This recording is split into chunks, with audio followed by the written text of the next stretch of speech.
আসসালামু আলাইকুম বন্ধুরা। আশা করি ভালো আছেন। আবার একটা নতুন ভিডিওতে আপনাদের স্বাগত।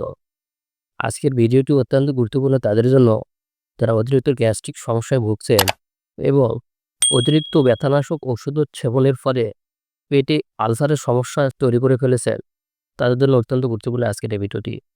আজকে আমরা যে ওষুধটি নিয়ে কথা বলবো সেটি হচ্ছে প্রোরাপ মামস।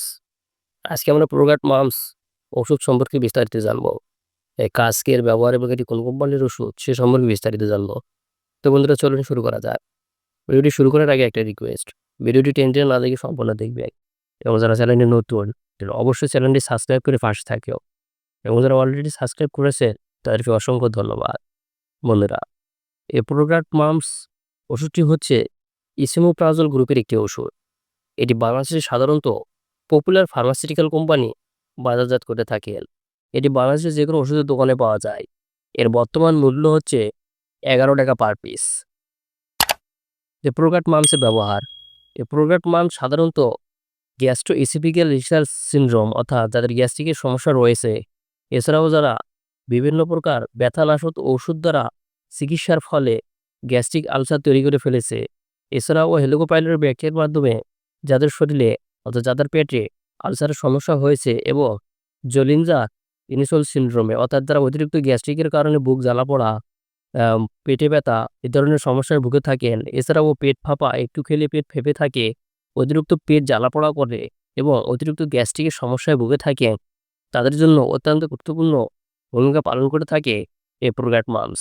এপ্রোগ্রাট মামসে মাত্রা ও সেবনবিধি, যাদের অতিরিক্ত সমস্যা রয়েছে তারা প্রোগ্রাট মামস ২০ মিলিগ্রাম দিনে ২ বার সেবন করতে পারেন এবং যারা কম সমস্যা রয়েছে তারা এপ্রোগ্রাট মামস ২০ মিলিগ্রাম দিনে ১ বার সেবন করতে পারেন এবং যারা এনএসএইড অর্থাৎ ব্যথানাশক ওষুধ সেবনের দ্বারা বিভিন্ন ধরনের গ্যাস্ট্রিক আলসারের সমস্যায় ভুগছেন, তাদের জন্য ২০ মিলিগ্রাম প্রতিদিন ১ বার করে ৪ থেকে ৮ সপ্তাহ ব্যবহার করতে হবে। সেবনবিধি অর্থাৎ এপ্রোগ্রাট মামস কীভাবে সেবন করবে?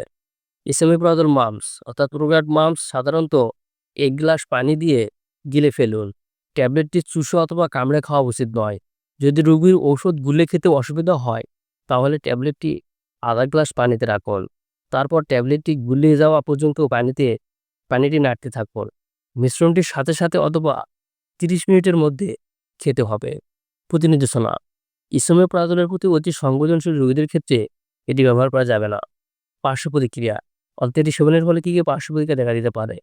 মৃদু এবং অস্থায়ী পার্শ্ব প্রতিক্রিয়ার মধ্যে রয়েছে মাথা ব্যথা, ডায়রিয়া, বমিবমি ভাব, তলপেটে ব্যথা, কোষ্ঠকাঠিন্য ইত্যাদি। এই ওষুধটি গর্ভাবস্থা এবং স্তন্যদানকালে ব্যবহার করা যাবে কিনা? গর্ভাবস্থায় সাবধানতা অবলম্বন করতে হবে, তবে স্তন্যদানকারী মায়েদের ক্ষেত্রে মাতৃদুধের সাথে এসোমিপ্রাজল নিঃসৃত হয় কিনা তা এখনও জানা যায়নি। তো বন্ধুরা, এই ছিল প্রোগ্রাট মাম সম্পর্কে আজকের ধারণা। ভিডিওটি ভালো লাগলে লাইক, কমেন্ট এবং সাবস্ক্রাইব করতে ভুলবেন না।